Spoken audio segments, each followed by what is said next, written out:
Hello friends, welcome to VLS kitchen. ఈరోజు నేను చేయబోయే రెసిపీ రవ్వ బెల్లంతో అప్పలు ఎలా చేయాలో చూపిస్తానండి.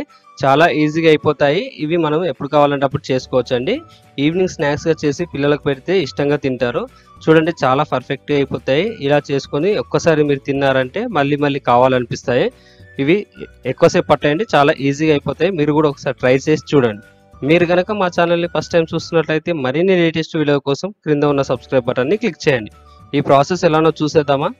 ముందు ఒక ప్యాన్ తీసుకొని అందులో 2 కప్స్ వరకు వాటర్ని యాడ్ చేసుకోవాలి.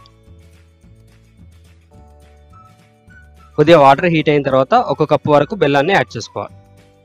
2 కప్పుల వాటర్కి 1 కప్పు బెల్లం వేసుకోవాలండి. ఇలా బెల్లం మొత్తం మెల్ట్ అయ్యేలాగా మనం వేడి చేసుకోవాలి. ఇలా బెల్లం కరిగిన తర్వాత ఇందులో 1/4 టేబుల్ స్పూన్ ఇలాచీ పౌడర్, 1 కప్పు రవ్వను యాడ్ చేసుకోవాలి. రవ్వ అనేది ఒకేసారి కాకుండా మనం నెమ్మదిగా కొద్దిగా వేస్తూ కలుపుకోవాలండి. ఒకేసారి వేస్తే మనకు గడ్డలు కట్టేస్తుంది. ఇలా 5 నిమిషాల పాటు లో ఫ్లేమ్లో మనం ఈ విధంగా చేసుకోవాలి. ఇలా 5 నిమిషాల తర్వాత మనం చూసుకుంటే ప్యాన్ నుంచి మనకు సపరేట్ అయిపోతుంది. దీన్ని అనేది ఒక ప్లేట్లోకి ట్రాన్స్ఫర్ చేసుకోవాలి. ఇలా ట్రాన్స్ఫర్ చేసుకొని ఈ విధంగా చేసుకోవాలండి. ఇలా చేసుకుంటే పర్ఫెక్ట్ అవుతుంది మనకి. ఇలా చేసుకున్న తర్వాత ఇందులో 1/2 కప్పు వరకు ఎండు కొబ్బరి పొడిని యాడ్ చేసుకోవాలి. దీన్ని అనేది ముద్దలో వేస్తూ ఈ విధంగా కలుపుతూ ఉండాలండి. ముద్దను మనం ఈ విధంగా చేసుకుంటూ ఉండాలి.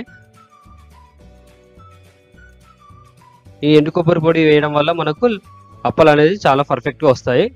ఈ విధంగా మనకు ముద్దను ఈ విధంగా చేసుకోవాలి. ఈ విధంగా చేసుకొని పక్కన పెట్టుకోవాలి. ఇప్పుడు ఒక బండ పైన ఈ విధంగా ఆయిల్ని అప్లై చేసుకోవాలి. మనం రొట్టెలు చేసే కోలకు కూడా ఈ విధంగా ఆయిల్ పూసుకొని మనం కొద్దిగా ముద్దను తీసుకొని మనం చపాతీ పిండి తీసుకుంటాం కదా, అలా తీసుకోవాలండి. ఆ సైజులో తీసేసుకొని మనం చపాతీ లాగా చేసుకోవాలి.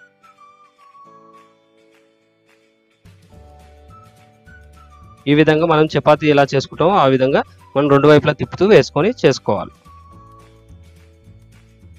ఇప్పుడు ఒక మూత సాయంతో అంటే రౌండ్ షేప్లో ఉన్న మూత తీసుకొని ఈ విధంగా మనం కాట్లు పెట్టుకోవాలి. చూడండి, నేను ఈ సైజ్ తీసుకున్నాను. మీ దగ్గర ఏది అవైలబుల్ ఉంటే అది తీసుకోండి. చిన్నగా కానీ పెద్దగా కానీ ఎలానే చేసుకోవచ్చు. మనం ఈ విధంగా కట్ చేసుకున్న తర్వాత మిగిలిన దాన్ని తీసేసుకోవాలి. ఇలా తీసేయడం వల్ల మనకు బిల్లల్లాగా వస్తాయి.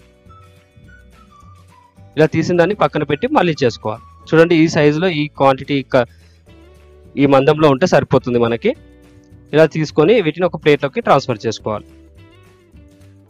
ఇలా మనం మిగిలిన ముద్దను కూడా ఈ విధంగా చేసుకొని పక్కన పెట్టుకోవాలి. ఇప్పుడు డీప్ ఫ్రైకి సరిపడా ఆయిల్ తీసుకోవాలి. ఆయిల్ వేడి అయిన తర్వాత ఇందులో ఒక్కొక్కటిగా వేసుకోవాలి.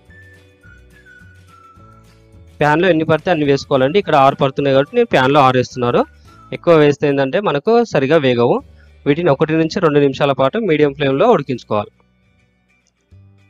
ఇప్పుడు ఒక 2 నిమిషాలు అయిన తర్వాత వీటిని మెల్లిగా ఒక్కొక్కటిగా తిప్పుకోవాలి. చూడండి, మనకి ఈ కలర్లో వస్తే సరిపోతుంది. ఇలా వచ్చినప్పుడు తిప్పుకోవాలి. దీన్ని కూడా మనం 1 నిమిషం పాటు మీడియం ఫ్లేమ్లో అలానే ఉంచాలి.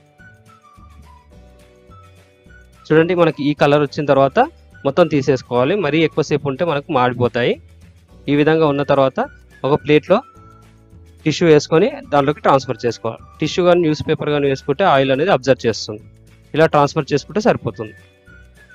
అంతే అండి, మనకు ఎంతో టేస్టీగా రవ్వ బెల్లం అప్పలు రెడీ.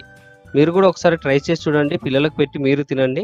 మీరు తినేసి ఎలా వచ్చిందో టేస్ట్ అనేది కామెంట్ రూపంలో తెలియజేయండి. మీకు కనుక ఈ వీడియో నచ్చినట్లయితే లైక్ చేసి మీ ఫ్రెండ్స్కి షేర్ చేయండి. మరిన్ని లేటెస్ట్ వీడియోల కోసం సబ్స్క్రైబ్ చేయండి. Thanks for watching the video. Hello friends, welcome to VLS kitchen.